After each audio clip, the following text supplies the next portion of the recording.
Hey friends, welcome or welcome back. My name is Shannon, and today we're going to do something fun that I've been looking forward to filming for a while, and that is we are going to go over some of the books that are coming into the public domain in 2025.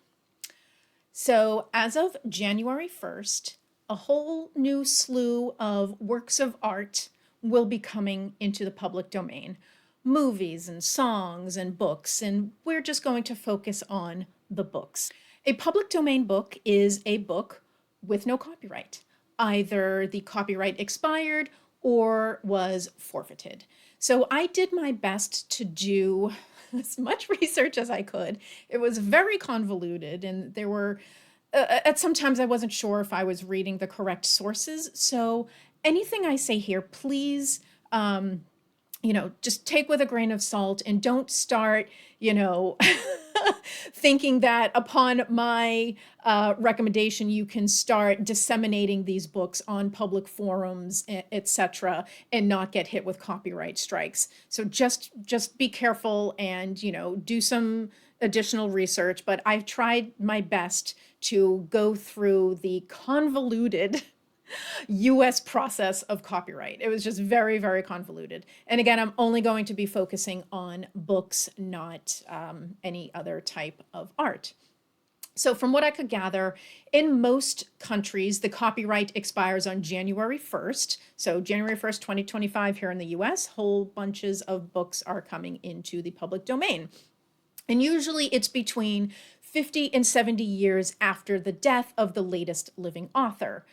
From what I gather, Mexico has the longest copyright term of 100 years after death for all deaths since 1928. Now, like I said, US is very convoluted, so try to stick with me here. Unpublished works, the copyright term is the life of the author plus 70 years. So, on January 1st, 2025, any unpublished works from authors who died before 1955 are now in the public domain. Or unpublished works of corporate authorship, unpublished anonymous works have a term of 120 years from creation. So anything unpublished yet created before 1905, they're in the public domain. For published works, anything published in the US prior to 1929 was already in the public domain, period, full stop, okay? Generally, and I'm using the term generally, so not everything, generally, anything published between 1929 and 1977, if the copyright was properly registered and maintained, the US copyright term is 95 years from publication. And from what I could gather, it does not appear to be based on the author's life. So, as of January 1st, 2025, anything published in the US in 1929 comes into the public domain, so long as the author or the author's estate had properly maintained the copyright. For books published between 1978 and 2002, things get extremely complicated, and I just could not follow it. And since I'm not actually going to be discussing any of those books because they're not coming into the public domain in January, I'm not actually going to go over it, but I will include a link to the websites that I used, and a couple of the websites had some charts which tried to be helpful, but it was still very, very confusing. After 2002, anything published in the US has a copyright expiration of 70 years after the date of the author. If it's a work of corporate authorship, it's 95 years from publication or 120 years from creation, whichever expires first. Now, for books published outside the US by foreign nationals or US citizens living abroad, anything prior to 1929 is already in the public domain. Generally, anything published between 1929 and 1977 has a 95-year term, so long as there was notice, registration, and maintenance. Books published in 1978 and beyond outside the US gets really complicated. And again, because I'm actually not going to be talking about any of those books, I'm not going to go over that. But from what I could gather, it generally appears to be terms of 70 years after the death of the author and 95 years from publication for corporate authorship. Now, here's where I'm sure you're interested in. I'm actually going to talk about the books that I believe are coming into the public domain as of January 1st, 2025.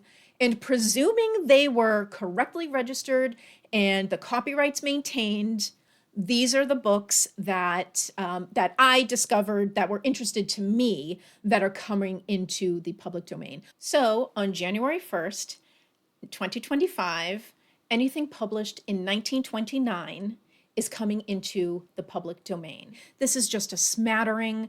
I obviously wasn't able to locate every single book that was published in 1929 that's coming into the public domain in 2025, but we're just going to go over a few. The first is The Sound and the Fury by William Faulkner. And this is set in Jefferson, Mississippi. The novel centers on the Compson family, former Southern aristocrats who are struggling to deal with the dissolution of their family and its reputation. Over the course of 30 years or so, relayed in the novel, the family falls into financial ruin, loses its religious faith and the respect of the town of Jefferson, and many of them die tragically. Next is A Farewell to Arms by Ernest Hemingway, and this is the unforgettable story of an American ambulance driver on the Italian front and his passion for a beautiful English nurse.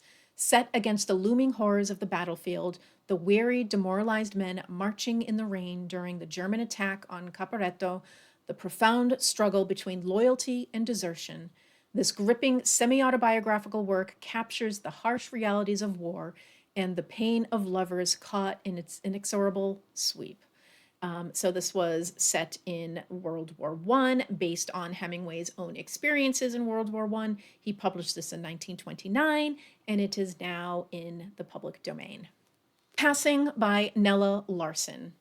Irene Redfield is a Black woman living an affluent, comfortable life with her husband and children in the thriving neighborhood of Harlem in the 1920s. When she reconnects with her childhood friend Claire Kendry, who is similarly light-skinned, Irene discovers that Claire has been passing for a white woman after severing ties to her past, even hiding the truth from her racist husband. Claire finds herself drawn to Irene's sense of ease and security with her Black identity and longs for the community and, increasingly, the woman she lost. Irene is both riveted and repulsed by Claire and her dangerous secret as Claire begins to insert herself and her deception into every part of Irene's stable existence. Grand Hotel by Vicki Baum. A grand hotel in the center of 1920s Berlin serves as a microcosm of the modern world in Vicki Baum's celebrated novel. Among the guests of the hotel is Dr. Ottenschlag, a World War I veteran whose face has been sliced in half by a shell. Day after day, he emerges to read the paper in the lobby, discreetly inquiring at the desk if the letter he's been awaiting for years has arrived. Then there is Grusinskaya, a great ballerina, now fighting a losing battle not so much against age as against her fear of it, who may or may not be made for Gagern, a sleek professional thief. All these characters and more, with all their secrets and aspirations, come together and come alive in the pages of Baum's delicious and disturbing masterpiece. Next, we have our girl Virginia Woolf, A Room of One's Own. And so this essay collection was based on a series of lectures that Woolf delivered at two women's colleges at Cambridge University in 1928. While this extended essay employs a fictional narrator and narrative to explore women both as writers and characters in fiction, the manuscript for the delivery of the series of lectures, titled Women and Fiction, and hence the essay, are considered nonfiction. This essay is seen as a feminist text and is noted in its argument for both a literal and figural space for women writers within a literary tradition dominated by patriarchy. All Quiet on the Western Front by Erich Maria Remarque. Now, All Quiet on the Western Front, the original German book, is already in the public domain. What's coming into the public domain in 1929 is the first English translation of All Quiet on the Western Front, and this is basically the seminal book about World War I. In 1914, a room full of German schoolboys, fresh-faced and idealistic, are goaded by their schoolmaster to troop off to the glorious war. With the fire and patriotism of youth, they sign up. What follows is the moving story of a young, unknown soldier experiencing the horror and disillusionment of life in the trenches. Ex-Wife by Ursula Parrott, and I believe the term ex-wife was actually coined by Ursula Parrott in this book. So I'm actually really looking forward to reading this. I haven't read it yet. It's 1924, and Peter and Patricia have what looks to be a very modern marriage. Both drink, both smoke, both work. Patricia as a head copywriter at a major department store. When it comes to sex with other people, both believe in the honesty policy until they don't. Or at least until Peter doesn't. And a shell-shocked, lovesick Patricia finds herself starting out all over again, but this time around as a different kind of single, the ex-wife. Last that I have in my collection is Big Blonde by Dorothy Parker. Now, this edition I'm holding up is actually a collection of her stories, of which Big Blonde is in here. So this whole collection is not coming into the public domain, only Big Blonde, which is one of her most famous short stories, so published in 1929 in The Bookman, which was a New York literary magazine, and then it was included in a short story collection in 1930. So I'm assuming that the original publication of 1929 in The Bookman is what now makes it into the public domain, not the fact that it was in the short story collection. And this story presents a sad and biting view of a woman's life cycle in the 1920s, an era often considered both fun and liberating for women. So I am looking forward to reading Big Blonde. So those are the books that were published in 1929 that I have in my collection. And then I found a couple of titles that of other authors that are known to me that I had never actually heard of. So I'm going to recite a couple titles. I don't think I'm going to go over the synopses, but we've got The Last September by Elizabeth Bowen, and this I believe is set in Ireland in the early 1920s. Then you've got The Seven Dials Mystery by Agatha Christie. Agatha Christie was very, very prolific, so I'm sure there might be some other books or plays or something that she published in 1929 that also might be in the public domain. The Maracot Deep by Arthur Conan Doyle, and I guess this is a short novel about the discovery of a sunken city of Atlantis. Cup of Gold, A Life of Sir Henry Morgan, Buccaneer, with occasional reference to history by John Steinbeck. Now, everybody knows John Steinbeck. He's famous for East of Eden, Grapes of Wrath, Of Mice and Men, and apparently this was his first novel and his sole work of historical fiction. So all of his other books are, written contemporary, but this is his first book and sole work of historical fiction. I have never heard of it, and apparently it is a lush, lyrical, swashbuckling pirate fantasy. Next is Hudson River Bracketed by Edith Wharton. Never heard of this Edith Wharton book, so maybe I will check it out to see if anybody has published a recent edition of it. And then last of the books that are not in my collection that I found, Red Harvest by Dashiell Hammett.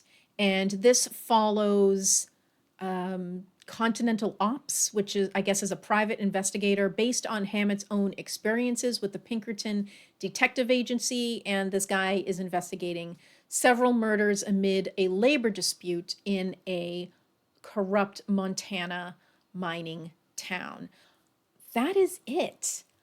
1929 books are, providing they were properly published and registered and all of those things, are coming into the public domain. The copyrights have expired. I will try to link as many of the sites and materials that I had used to gather the information. So please do research before you start going, reciting audiobooks or something on public forums and disseminating these books into public forums. So just be careful before you start violating copyright laws until you absolutely know for sure that these are in the public domain. But these books that I talked about in my collection, they're all books that I want to read. And yeah, let me know if you've read any of them. Let me know if there is a 1929 book that you know of that I haven't mentioned here. I would love to hear from you. So that is all I have for you today. Thank you so much for joining and have a great day. Bye.